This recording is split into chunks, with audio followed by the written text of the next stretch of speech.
ప్రార్థన చేసుకున్నాం. ప్రార్థన తదుపరి దేవుని యొక్క వాక్యాన్ని మనందరం కూడా నేర్చుకుందాము. ప్రార్థన చేసుకుందాము. సకల ఆశలకు కారణభూతులైన మా ప్రియ పరలోకపు తండ్రి, నీ ఘనమైన అత్యున్నతమైన నామానికి వందనాలు స్తుతిస్తున్నాము తండ్రి. గడిచిన కాలం అంతయు గడిచిన దినములను మీరు కాచి కాపాడి మా యొక్క జీవితంలో తండ్రి మరొక నూతనమైన ఈ ప్రభు దినాన్ని మా కలిగించిన విధానాన్ని బట్టి ఇదిగో కుమారుడు మా రక్షకుడు ప్రభు అయినటువంటి యేసు క్రీస్తు నామమున మీకు కృతజ్ఞతలు చెల్లిస్తున్నాము తండ్రి.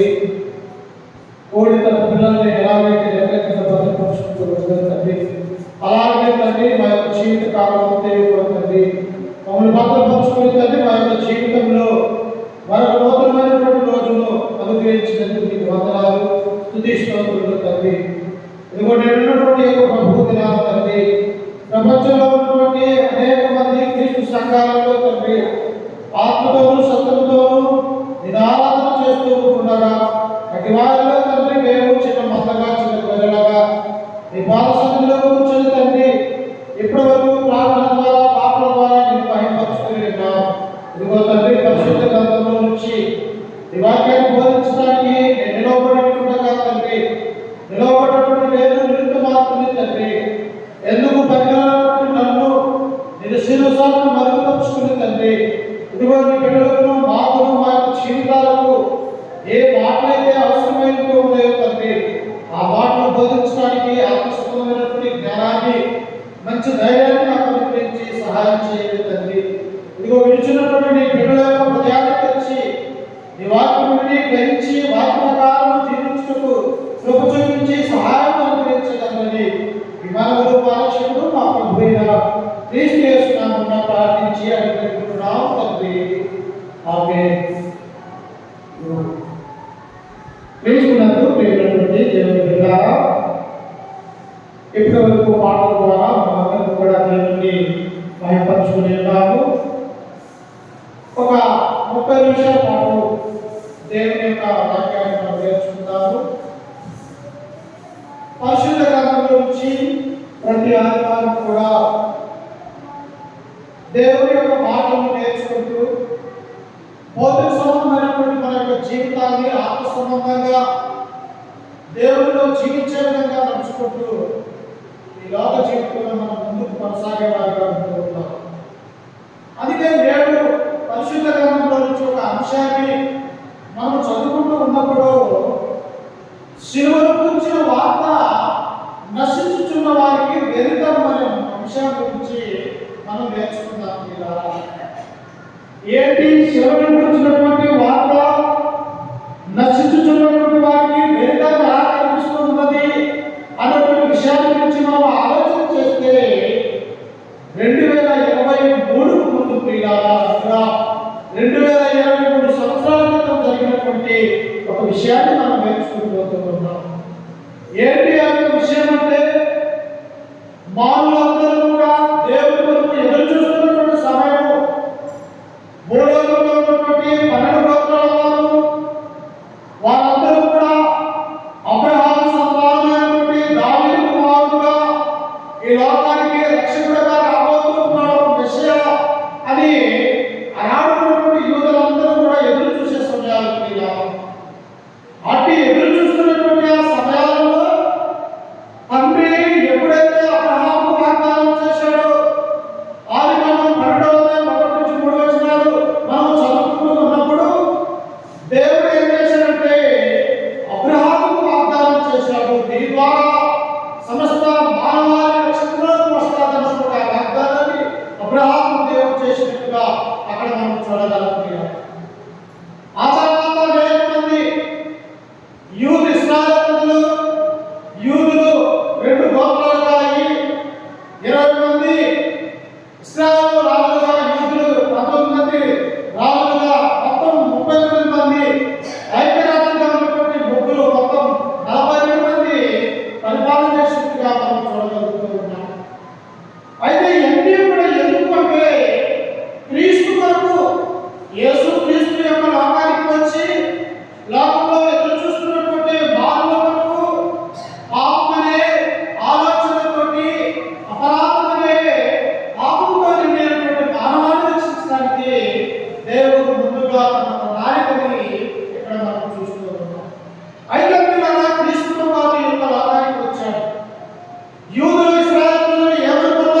వచ్చినట్టుగా మనం చూడగలుగుతున్నాం.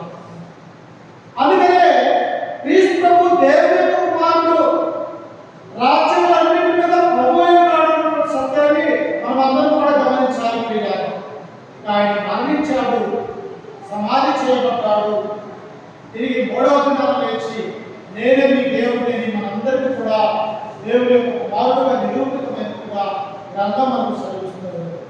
అయితే ప్రియులారా చూడండి, 3.5 సంవత్సరాలు పరలోక రాజ్య మర్మాలు ప్రకటించినప్పటికీ కూడా, అనేక మంది ఆయన వెంబడించినప్పటికీ కూడా ఇంకా అనేక మందికి క్రీస్తు వారు ఎలా ఉందంటే అనవకముగా కలిగి ఉన్నట్టుగా నేను మనం చూస్తూ ఉంటాం. యేసుక్రీస్తు ఏమనుకుంటున్నారు?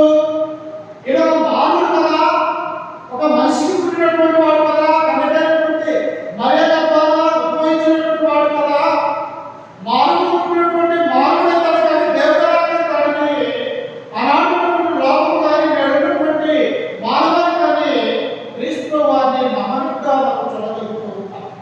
అలాగనే కొరింథీలో ఉన్నటువంటి సంఘం కూడా అపోస్తలుడైన పౌలు తన రెండవ ప్రయాణంలో ఆ ప్రాంతానికి వెళ్ళి దేవుని యొక్క వాక్యాన్ని 16 నెలల పాటు అక్కడ ప్రకటన చేసి ఉన్నప్పటికీ కూడా కొరింథీయులలో ఒక భావం ఏమైందంటే, శిలువపై ఉన్నటువంటి వాడు ఎలా దేవుడు అవుతాడు, మేము కట్టబడినటువంటి వాడు తలకు పుల్లకైనటువంటి ఒక అపరాధిగా తెచ్చినటువంటి క్రీస్తు వారు ఎలా దేవుడు అవుతాడన్నటువంటి ఆ మాటలని వారు ఆలోచన చేస్తూ ఉన్నారు.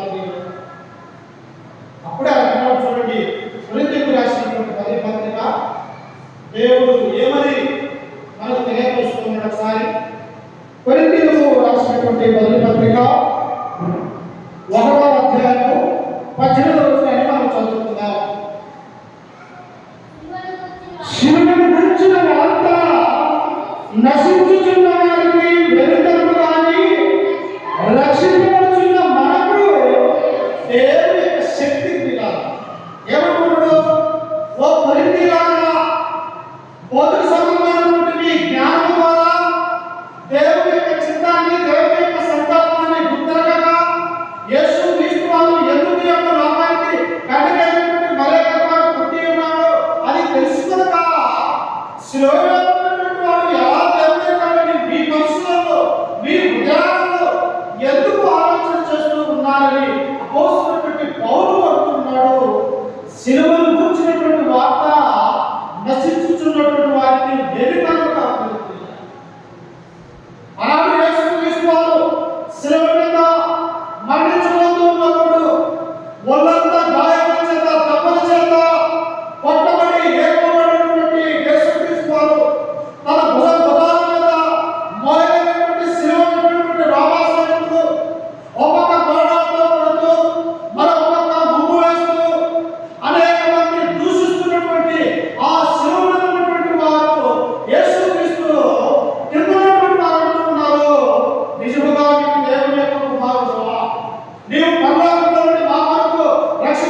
తలనొప్పులు వేసుకొని బైబిల్ చదవట్టుకొని దేవుని యొక్క సన్నిధానానికి ఎందుకు వెళ్తానని జ్ఞాపకంలో ఉన్నటువంటి అడవిలో కావచ్చు, ఆదివారం కదా మంచిగా తిరిగి ఎంజాయ్ చేయవలసినటువంటి వారం కదా అని లోకస్తులు అనుకోవచ్చు. కానీ ఈ ఆదివారం క్రైస్తవులకి ప్రాముఖ్యమైనటువంటి దినంగా దేవుడు మనకు సెలవిచ్చాడు. అందుకే సిలువ అంటే మానవుని యొక్క దృష్టిలో విరితముగా ఉన్నది, లెక్కలేని కాకుండా ఉన్నట్టుగా మనం చూడగలుగుతున్నాం. అందుకనే చూడండి పిల్లలారా, కొరింథీయులకు రాసినటువంటి 2వ పత్రిక 2వ అధ్యాయము 15వ వచనంలో మనం చదువుకుంటే ఒకసారి చూడండి. కొరింథీయులకు రాసినటువంటి 2వ పత్రిక 2వ అధ్యాయము 15వ వచనంలో రక్షింపబడిన వారి పట్లను నశించు వారి పట్లను మేము దేవునికి క్రీస్తు శ్వాసమై ఉన్నాము. ఎలా అయిందంట? అయ్యా ఓ కొరింథీయులారా, మీ యొక్క దృష్టిలో యేసుక్రీస్తు వారు వెలితనమై ఉండొచ్చు, కానీ ఆయన నమ్ముకున్నటువంటి మేము, ఆ శిలువ మరణాన్ని రుచి చూసినటువంటి మేము, మీ యొక్క దృష్టిలో మేము ఎలా ఉన్నామంటే రక్షించబడిన వారి పట్లను నశించు వారి పట్లను మేము దేవునికి క్రీస్తు సువాసనమై ఉన్నాము. అంటే మంచి మధురమైనటువంటి వాసన కలిగిన వారిగా ఉంటున్నాం. మా జీవితాన్ని చూడండి, తల్లిదండ్రులు వదిలివేశాం, బంధువులు వదిలివేశాం, భార్యను సైతం వదిలివేశాం, అనేక చోట్ల స్వార్థ పరిచయం చేయడానికి మాకున్నటువంటి కుమారుని కానీ కుమార్తెను కానీ కుటుంబాన్ని వదిలివేసి ఎందుకు వచ్చి మేము క్రీస్తుకు మీకును మధ్యలో ఏమైందంటే శ్వాస కలిగి ఉన్నామంటే మంచి వాసన కలిగి ఉన్నాం, మధురమైనటువంటి వారిగా ఉన్నాం అన్నటువంటి ఆ మాటని పౌలు సెలవిస్తూ ఉన్నాడు. అందుకే ఇంకా మనం చదువుకుంటే కింద నుంచి అంటాడు చూడండి, నశించు వారికి మరణార్థమైన మరణపు వాసనగాను, రక్షింపబడిన వారికి జీవార్థమైన జీవపు వాసనగాను ఉన్నాము. నశించే వారికి మేము ఎలా ఉన్నామంటే వీళ్ళు అనేక చోట్ల దెబ్బలని ఎందుకు పట్టబడి ఎడబడి ఈ విధంగా ఎందుకు మీరు అవుతూ ఉన్నారు, వీరిని నమ్ముకున్నట్లయితే మనం కూడా వీరి యొక్క స్థితిలో ఉంటాం కనుక ఆ దేవుని నమ్ముకోవద్దని నశించు వారు కూర్చున్నారు. కానీ అదే రక్షింపబడుతున్నటువంటి ఆలోచన వారికి మేము ఎలా ఉన్నామంటే అపోస్తలుడైనటువంటి పౌలు వాళ్ళే మన దగ్గరకు రాకపోతే మన బతుకులు ఏమైపోవో అని వారికి ఏమైనామంటే జీవం కలిగించేవారుగా మేము ఉన్నాము అనుకుంటున్నాము. అందుకే స్వార్థ ఎలా అంటే శక్తి కలిగింది, భక్తి కలిగినది. స్వార్థ నీ పాపాన్ని రక్షించగలదు, వాక్యం అలాంటి ఖడ్గం లాంటిది. నీ యొక్క హృదయంలోకి మనసులోకి దూసుకుని పోయి నీలో ఉన్నటువంటి చెడుని తీసివేసి ఒక పరిశుద్ధమైనటువంటి వాక్యాన్ని నీ హృదయంలో చొచ్చుకుపోయే విధంగా చేయగలదు దేవుని యొక్క మాటలు. అందుకని పౌలు వారితో అంటున్నారు, ఏమంటున్నాడు? నశించు వారికి మరణాంతమైన మరణపు వాసనగాను, రక్షింపబడిన వారికి జీవాంతమైన జీవపు వాసనగాను ఉన్నాము. కావున ఇంటి సంగతులకు చాలిన వాడెవడు? మేము దేవుని వాక్కులను కలిపి చెరిపినవాడు అనేకుడుగానే ఉండగా ఎలా ఉండలేదు? మా యొక్క జీవితాన్ని ఒకసారి మనం ఆలోచన చేయండి. మా కష్టం మేము పడుతూ మీకు సువార్త ఉచితంగా బోధిస్తూ ఉన్నాము, కానీ లోకంలో ఉన్నటువంటి వారు అలా లేదు. దేవుని యొక్క వాక్యాన్ని ప్రకటించాలంటే మా కుటుంబాలను మా యొక్క ఊళ్ళను మేము వదులుకొని అనేక ప్రాంతాలకు మేము ఎలా వెళ్ళగలుగుతామని వారు ఆలోచిస్తూ ఉన్నారేమో, కానీ నశించు వారికి అలాగే జీవించు వారికి మేము ఎలా ఉన్నామంటే ఒక శ్వాసగా నిజంగా వారిగా మేము ఉన్నాము అంటూ ఉన్నాము. అందుకని శిలువను కూర్చున్నటువంటి వార్త దేవుడు కూడా అనేక మందికి వెలితముగా క్రీస్తుని నమ్మకుండా ఏదేదో పూజించబోతున్నా, ఎక్కడికెక్కడికో వెళ్తున్నారు, కానీ దేవుని యొక్క సన్నిధానానికి వచ్చి ఆ పరమమైనటువంటి దేవుని కుమారుడైనటువంటి క్రీస్తును ఒప్పుకునేవారిగా నేను లేకుండా పెరుగుతున్నా మనకు చూడగలుగుతూ ఉన్నాను. అందుకనే ఇంకా చూడండి, అదే 2వ కొరింథీయులకు రాసిన పత్రిక 4వ అధ్యాయం 3వ వచనంలో చూడండి ఏమంటున్నాడో చూడండి ఒకసారి. కొరింథీయులకు రాసిన 2వ పత్రిక 4వ అధ్యాయం 3వ వచనం, మా స్వార్థ మరుగు చేయబడిన యెడల నశించుచున్న వారి విషయంలోనే మరుగు చేయబడి ఉన్నది మేము కనిపిస్తూ ఉన్నాం. మా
గ్రహించకుండా నశించిపోతూ ఉన్నారు. వారి విషయంలో మాత్రం మేము నలుగు చేయబడి ఉన్నది, కానీ లేకపోతే సువార్త అనేక కూడా వెదజల్లే వారిగా మేము ఉంటున్నామని చెప్పేసి అపోస్తలుడైన పౌలు అంటున్నాడు. ఇంకా దేవుని యొక్క గ్రంథం ఎవరు సెలవిస్తుందో ఒకసారి చూడండి. తెస్సలోనికీయులకు రాసినటువంటి రెండవ పత్రిక, అపోస్తలుడైన పౌలు తెస్సలోనికీయులకు రాసినటువంటి రెండవ పత్రిక 2వ అధ్యాయము 10వ వచనాన్ని మనం చదువుకున్నాం. ప్రియులారా, 2:10 దుర్నీతిని పుట్టించు సమస్త మోసముతో నశించుచున్న వారిలో సాతాను కనపరచు బలమును అనుసరించి నిన్ను ఎలా ఉంటుందంట? మారును. దేవుని యొక్క క్రమంలో మారని ఎలా ఉంటుందంట? సమస్త దుర్నీతితో అనగా నీతి లేదు. ఎక్కడైతే నీతి లేని దేవుని యొక్క వాక్యము ప్రకటించబడుతూ ఉన్నదో, ఆ నీతి కలిగినటువంటి దేవుని యొక్క వాక్యాన్ని ప్రకటించడం మీద అనేక మంది ఏమైపోతూ ఉన్నారంటే దేవుని యొక్క సన్నిధానానికి రాలేకపోతూ ఉన్నట్టుగా మనం చూడగలుగుతూ ఉన్నాం. అందుకని అపోస్తలుడైన పౌలు అంటున్నాడు, ఇక్కడ ఏమంటున్నాడా? సూచన క్రియలతోను మాట్లాడములతోను దుర్నీతిని పుట్టించు సమస్త మోసములతోను నశించుచున్న వారిలో సాతాను కనపరచు బలమును అనుసరించి ఉండును. సాతాను ఏం చేస్తుంది?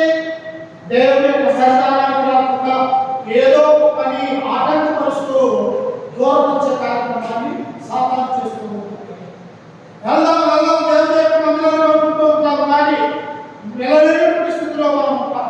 అంటే సాతాను అనేక రూపాలుగా అనేక క్రియలుగా దేవుని సన్నిధానానికి మానవాన్ని చేరుకోకుండా చేసే క్రియ సాతాను చేస్తూ ఉన్నది. ఎందుకు? మానవుడు దేవుని దగ్గరికి వెళ్తే రక్షింపబడి దేవునితో పాటు ఆ పరలోక రాజ్యంలో ఎక్కడ సుఖంగా జీవిస్తాడో అని చెప్పేసి సాతాను దుర్నీతితో కలిసి ఉంటుందని మన గ్రంథం ద్వారా దేవుడు మనకు సెలవిస్తున్నాడు. అందుకే ఇంకా మనం చదువుకుంటా చూడండి పిల్లలా, కొరింథీయులకు రాసినటువంటి మొదటి పత్రిక 2వ అధ్యాయం 14వ వచనంలో ఆయన అంటాడు చూడండి. కొరింథీయులకు రాసినటువంటి 2వ పత్రిక 14వ వచనం.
ఇంకా తన పరిశుద్ధ గ్రంథంలో మనం అంటున్నాడు చూడండి.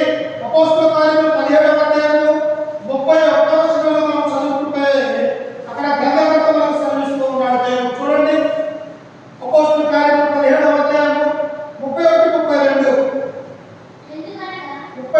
30 నుంచి చదువుకుందాం.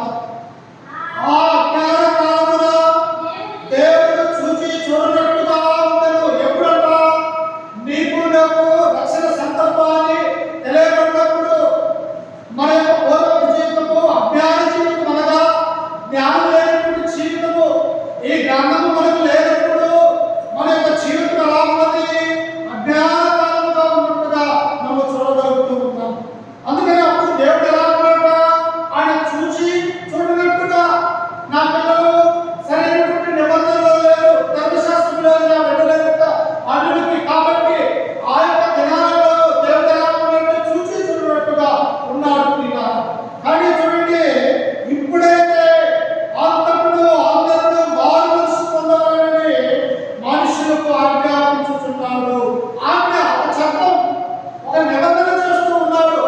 ఆ జ్ఞాన కాలం అయితే నేను చూసి చూడనట్టుగా ఉన్నాను, కానీ ఇదిగో నలభై మంది ప్రవక్తల ద్వారా, నా బిడ్డల ద్వారా ఈ గ్రంథాన్ని మీకు ఇస్తూ ఉన్నాను. కాబట్టి ఇప్పుడైతే ఈ యొక్క రక్షణ ప్రణాళిక మనందరికీ తెలిసిన తర్వాత మీరందరూ ఏం చేయాలంటే ఖచ్చితంగా మారు మనసు అనేది పొందాలి. మనసు మార్చుకోవాలి. పాప హృదయాన్ని తీసివేయాలి. పాప అలవాట్లు, పాప పద్ధతుల్లో మన యొక్క హృదయంలో ఉన్నటువంటి పాపాన్ని తీసివేసుకొని ఒక నూతనమైనటువంటి మనసుగా క్రీస్తు దగ్గరకు రావాలని తండ్రి ఆ యొక్క కుమారుడు క్రీస్తు యొక్క ఆలోచన ఉన్నటువంటి విషయాన్ని మనం చూస్తూ ఉన్నాం. అందుకని ఇక్కడ పౌరులు ఉన్నాడు చూడండి. ఆ జ్ఞాన కాలంలో దేవుడు చూసి చూడనట్టుగా ఉండను. ఇప్పుడైతే అంతకుడు అందరూ మారు మనసు పొందవాలని మనుషులకు ఆజ్ఞాపించుతున్నాడు.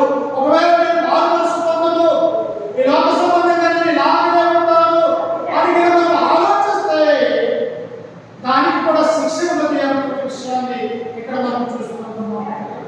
అందుకని ఇక్కడ అంటున్నాడు చూడండి, ఆయన ఏమంటున్నాడట? ఎందుకనగా తాను నియమించిన మనుషుల చేత నీతిని అనుసరించి భూలోకములకు తీర్పు తీర్చబోయే దినము నిర్ణయించి ఉన్నాడు. మీరెందుకు మారు మనసు పొందకపోలేదు? దేవుడు ఒక నిర్ణయం తీసుకొని ఉన్నాడు. ఎవరైతే మారు మనసు కలిగి బాప్తిసం పొంది ఈ లోకంలో దేవుని యొక్క మందిరానికి వచ్చి ఆ మందిరంలో ఎవరైతే ఉండి దేవుడు వాక్య ప్రకారం జీవిస్తారో వారికి నిత్య జీవం అనేది ఉన్నది. ఒకవేళ మారు మనసు పొందక ఇలాంటి సంబంధమైనటువంటి సాతాను యొక్క ఆలోచన ప్రకారం దుర్నీతితో సంబంధం కలిగి ఉన్నట్లయితే నరకం అనేది ఉన్నది అనే విషయాన్ని దేవుడు మనకు శ్రమిస్తూ ఉంటాడు. అందుకని పిల్లలు మార్గం, రెండు మార్గాలు దేవుడు ఇచ్చారు. ఒకటి జీవ మార్గం అయితే మరొకటి నరక మార్గం. పిల్లలు అందుకనే క్రీస్తు వారి యొక్క లోకంలో ఉన్నప్పుడు నేనే ఆ మార్గాన్ని, నేనే ఆ సత్యాన్ని, నేనే మీకు ఇచ్చినటువంటి ఆ జీవాన్ని, ఈ మార్గంలోనికి రావాలి, ఈ సత్యంలోనికి రావాలి, అప్పుడు నిత్య జీవం అనేది మీకు ఉంటూ ఉన్నదని దేవుడు మనకు శ్రమిస్తూ ఉంటాడు. కాబట్టి కొరింథీయులు అనుకుంటూ ఉన్నారు, శిలువను గురించినటువంటి వార్త నశించే వారికి వెలుగును, కానీ రక్షింపబడుతున్నటువంటి మనకి దేవుడి శక్తి. ఆయన నమ్ముకుంటే భయపడదు, ఆయన ఏం విశ్వాసం ఉంచితే, ఆయన ఏమి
నశించిపోవడానికి లేదు అని అపోస్తల కార్యములు 27వ అధ్యాయంలో అపోస్తలుడు పౌలు సెలవిస్తూ ఉన్నాడు.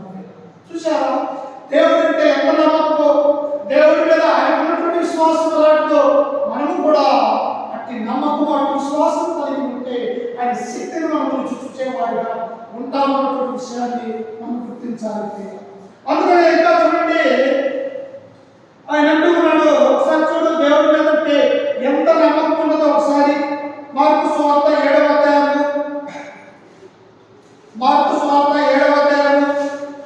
24వ వచనం నుంచి చదువుకుందాం పిల్లలు. చూడండి ఒకసారి మార్కు సువార్త 7వ అధ్యాయం వచ్చింది. ఆయన అక్కడి నుండి లేచి తూరు సీదోను ప్రాంతమునకు వెళ్ళి ఒక ఇంట ప్రవేశించి ఆ సంగతి ఎవరికి తెలియకుండాలని కోరిన కానీ ఆయన మరుగైపోయాడు. చూసారా, ఎవరంతా క్రీస్తు వారు పిల్లలు లోకంలో ఉన్నప్పుడు ఆయన తూరు సీదోను అనేటువంటి అన్ని ప్రాంతాలకు వెళ్ళారు. అన్ని ప్రాంతాలకు ఎవరికి వారు విగ్రహారాధన చేసేవారు. యేసుక్రీస్తు అంటే తెలియదు, దేవుడు అంటే తెలియదు.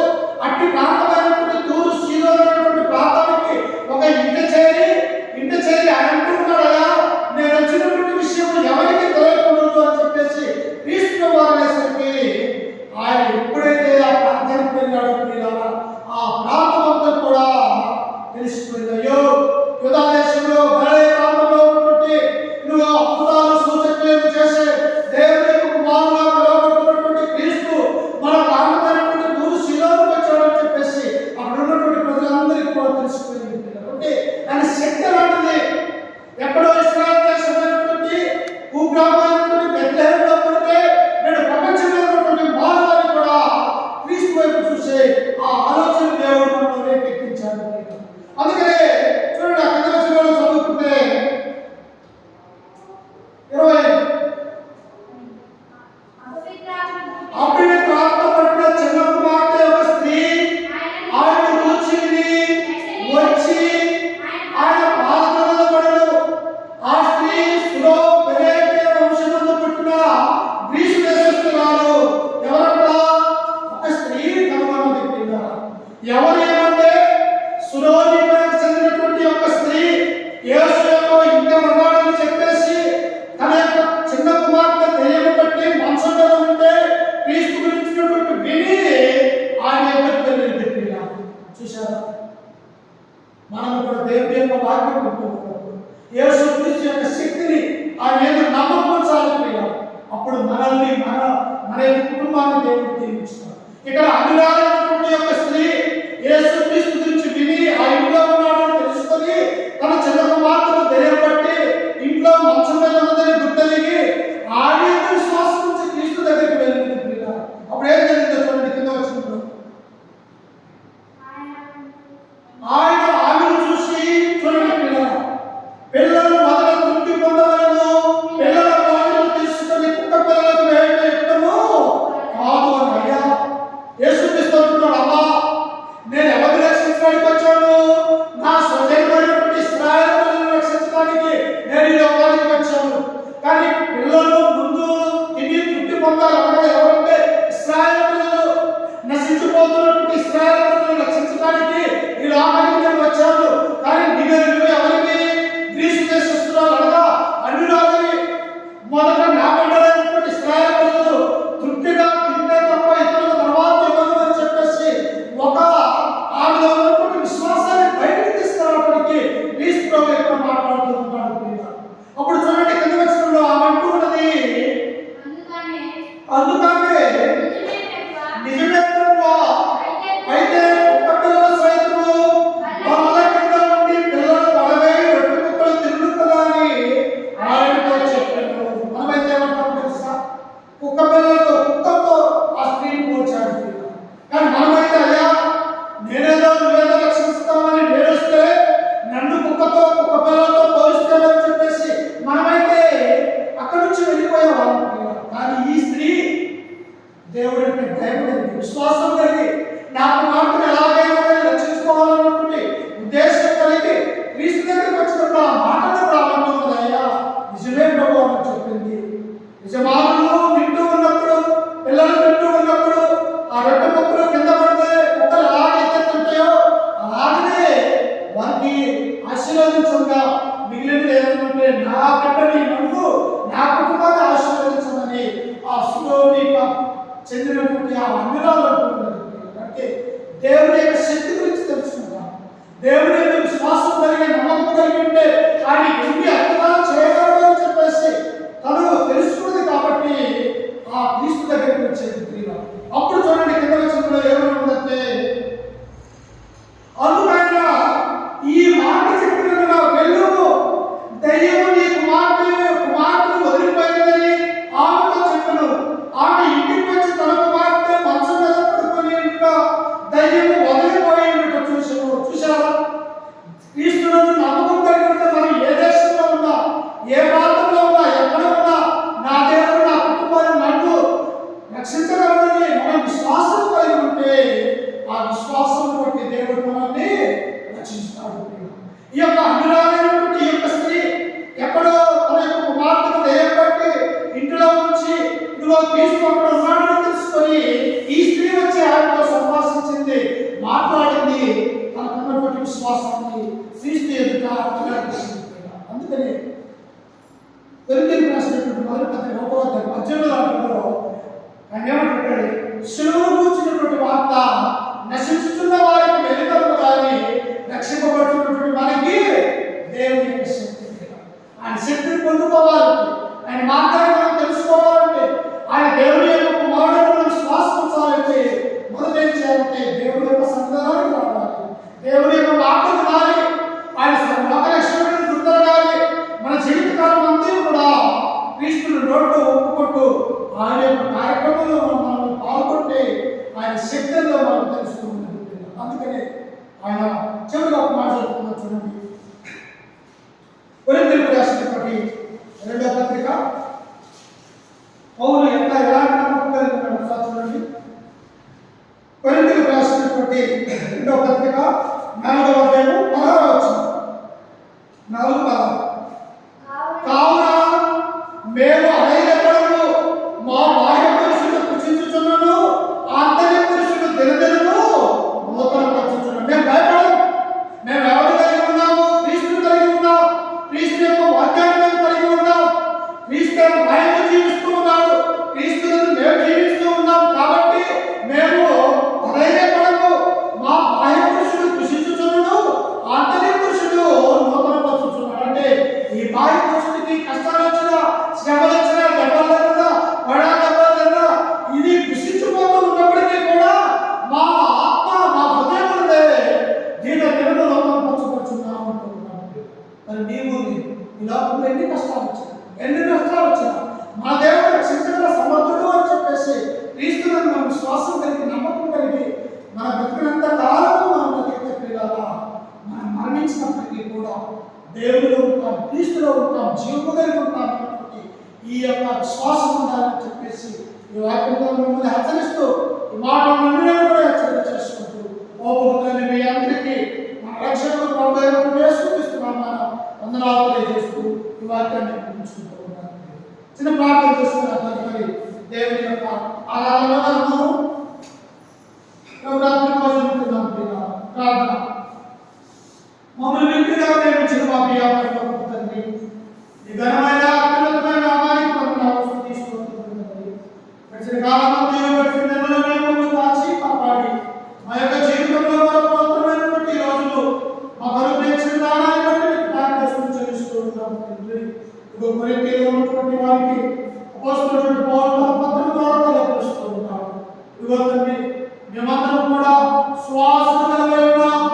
నశించిన వారికి, జీవం పొందినటువంటి వారికి మేము ఒక శ్వాసనే నామని చదివిస్తూ ఉన్నాడు తండ్రి.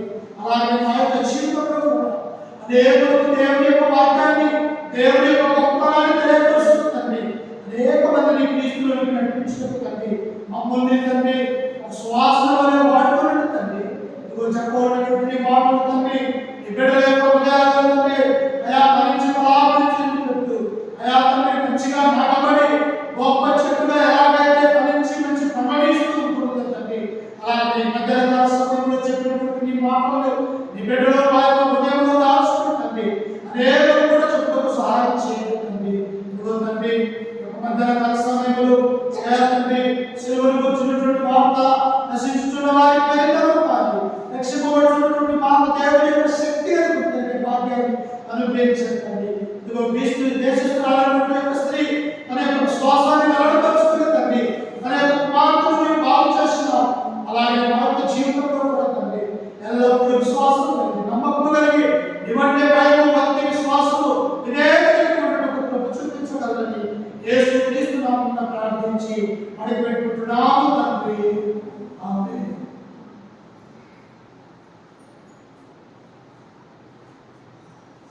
వీళ్ళారా మన మధ్యలో క్రీస్తు యొక్క శరీరము రక్తం ఉన్నది. పరిశుద్ధ గ్రంథంలో నుంచి కొరింథీయులకు రాసిన మొదటి పత్రిక 11వ అధ్యాయంలో కూడా వచ్చిన మనం చదువుకుందాం. నేను ఈ విషయంలో మీకు అప్పగించిన దాన్ని ప్రభువు వల్ల పొందితిని. ప్రభువు అయిన యేసు తాను అప్పగింపబడిన రాత్రి ఒక రొట్టెను ఎత్తుకొని కృతజ్ఞతాస్తుతులు చెల్లించి దాన్ని విరిచి ఇది మీ కొరకైన నా శరీరము నన్ను జ్ఞాపకం చేసుకున్నట్టుగా దీన్ని చేయడని ఇలా 2023వ సంవత్సరంలో ఈ డిసెంబర్ నెలలో మనం ఎలాగైతే దేవుడి యొక్క సంఘముగా క్రైస్తవులుగా ఆయన కట్టించినటువంటి మందిరంలో చేరి సంఘముగా సమకూడి దేవుడిని ఎలాగైతే ఆరాధిస్తూ ఉన్నాము అలాగే క్రీస్తు శకం మొదటి శతాబ్దం అనగా క్రీస్తు శకం 33వ సంవత్సరంలో ప్రియుల అపోస్తులు కూడా అలాగే దేవుడిని జ్ఞాపకం చేసుకుంటున్నారు. అందుకనే ఇక్కడ అపోస్తులైనటువంటి పౌలు అంటున్నారు ప్రభు అయిన యేసు తాను అప్పగింపబడిన రాత్రి ఒక రొట్టెను చేతపట్టుకొని కృతజ్ఞతాస్తుతులు చెల్లించి ఇది విరిచి ఇది నా కొరకే అనుకున్నాడంటే ఇది నా శరీరము నన్ను జ్ఞాపకం చేసుకోవాలనుకుంటున్నాను. ఆదివారం వచ్చేసరికి మనం దేని జ్ఞాపకం చేసుకోవాలి? ఎవరిని జ్ఞాపకం చేసుకోవాలంటే నిన్ను నన్ను నిర్మించి మనల్ని సజీవులుగా ఉంచి మన యొక్క ఆత్మ నరకంలోకి పోకుండా మనల్ని రక్షించినటువంటి క్రీస్తు యొక్క ఆ కలువరిలో మరణించినటువంటి క్రీస్తు యొక్క మరణ సమాధి పొందుతామని మనము జ్ఞాపకం చేసుకునే వారిగా ఉండాలి. ఎవరిని జ్ఞాపకం చేసుకోవాలి? ఈ లోకములో పాపులుగా అపరాధాలుగా ఉన్నప్పుడు నన్ను ప్రేమించి ఈ కుమారుడైన క్రీస్తు ప్రభువుని ఈ లోకానికి పంపించి ఆయన పరిశుద్ధమైనటువంటి రక్తాన్ని ఆ కలువరిలో నా వంతు చిందించావయ్యా అని చెప్పేసి తండ్రి అయినటువంటి దేవుణ్ణి కుమారుడైనటువంటి క్రీస్తుని మనం జ్ఞాపకం చేసుకునేవారు. కాబట్టి అన్నాడు అపోస్తలులు బోధకులు సహవాసములు రొట్టెలు ప్రార్థన చేయటంలో వారి ఎడతెగక ఎలాగైతే ఉంటూ ఉన్నారు నేడు క్రీస్తు సంఘంగా ఉన్నటువంటి మనకు దేవుని యొక్క ఆజ్ఞ ప్రకారం నడుచుకునేవారుగా ఉండాలి. కాబట్టి క్రీస్తు యొక్క శరీరం మన మధ్యలో ఉన్నది. క్రీస్తు శరీరం గురించి మనం అందరం కూడా దేవునికి కృతజ్ఞతాస్తుతులు చెల్లించుకున్నాం, ప్రార్థన చేసుకున్నాం. మమ్మల్ని నిండుగా ప్రేమించిన మా ప్రియాపరులకు తండ్రి నీ ఘనమైన అత్యున్నతమైన నామానికి మమ్మల్ని తీసుకుంటాం తండ్రి. ఇదిగో తండ్రి మధ్యాహ్న సమయంలో చిన్న మంటగా చిన్న గొడవలుగా ఈ పాసనంలో కూర్చుంటాం. ఆరాధన ప్రార్థన 2 పాటలు 3 వాక్యము 4 ప్రభువుల 5 పాటలు తండ్రి. ఈ 5 విషయాలతో మేము ఆరాధిస్తుండగా ఒకరు దీవించి ఆశీర్వదించి బలపరచండి తండ్రి. ఈ లోకంలో తండ్రి మేము నశించిపోతూ ఉన్నాం. పాపులుగా దుర్మార్గులుగా ఈ లోకంలో తండ్రి అనేకమంతులుగా అయా దుష్టతనంలో కలిగి ఉంటూ ఉన్నప్పుడు తండ్రి మమ్మల్ని ప్రేమించి మమ్మల్ని రక్షించాలని మీ కుమారుడు మా ప్రభువైన యేసు క్రీస్తు వారి యొక్క లోకానికి పంపించి 33 సంవత్సరాల మధ్యలో కుమారునిగా ఈ యొక్క లోకంలో ఉంది తండ్రి.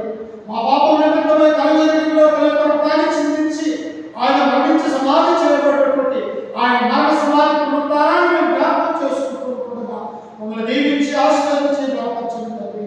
ఇదిగో తండ్రి ఇక్కడ ఇచ్చిన ప్రభుత్వం నుంచి ఈ ప్రభుత్వం వరకు మా క్షేమాన్ని మద్దతులు అనుగ్రహించినందుకు కృతజ్ఞతలు చెల్లిస్తూ ఉన్నాం తండ్రి. ఆయన మరణానికి సాదృశ్యమైనటువంటి యొక్క రొట్టెలు ఆయన రక్తానికి సాదృశ్యమైనటువంటి యొక్క పాపను ద్రాక్షరసాన్ని మేము తిరుచు త్రాగుచుకుంటుండగా నిత్య జీవాన్ని మాకు అనుగ్రహించి సహాయం చేయండి తండ్రి.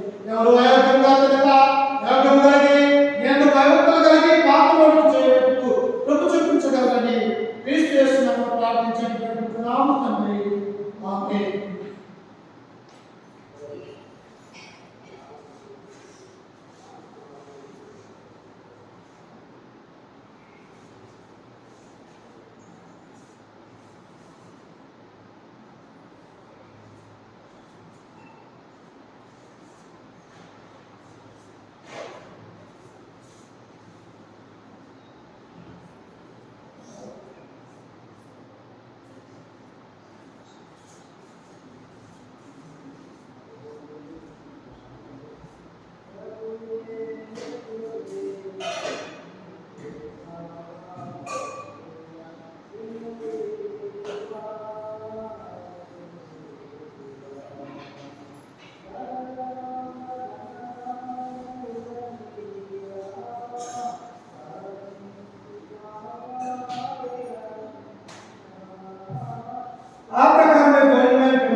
ఘనమైన అద్భుతమైన నామానికి వందనాలు స్తుతిస్తున్నాము తండ్రి. మధ్యాహ్న సమయంలో సంఘంగా సమకూడి ఆత్మతోను సత్యముతో నీ నామాన్ని కనపరుస్తూ ఉంటుండగా మమ్మల్ని దీవించి ఆశీర్వదించి బలపరచండి తండ్రి. ఇదిగో తండ్రి, మా కొరకు మరణించి మా కొరకు సమాధి చేయబడి మా కొరకు తిరిగి లేచిన క్రీస్తు యొక్క మరణ సమాధి పునరుత్థానాన్ని మేము జ్ఞాపకం చేసుకుంటూ ఉంటుండగా మమ్మల్ని దీవించి ఆశీర్వదించి బలపరచండి తండ్రి. ఇదిగో తండ్రి, ఎవరైనా నా శరీరం నా రక్తము తిరిగి త్రాగిన వాడే నిత్య జీవము గలవాడు, అందరి నిలబెత్తినటువంటి లేపుతున్న వాక్యం సెలవిస్తూ ఉంటుంది తండ్రి. మేమందరం కూడా మమ్మల్ని మేము తగ్గించుకొని తండ్రి, అయా మీ అన్ని విధేయత కలిగి తండ్రి, ఈ క్రీస్తు యొక్క రక్తం మేము త్రాగుచుంటుండగా నిత్య జీవాన్ని మాకు అనుగ్రహించే సహాయం చేయగలరని యేసు క్రీస్తు పరిశుద్ధ నామమున ప్రార్థించి పెట్టుచున్నాము తండ్రి. ఆమేన్.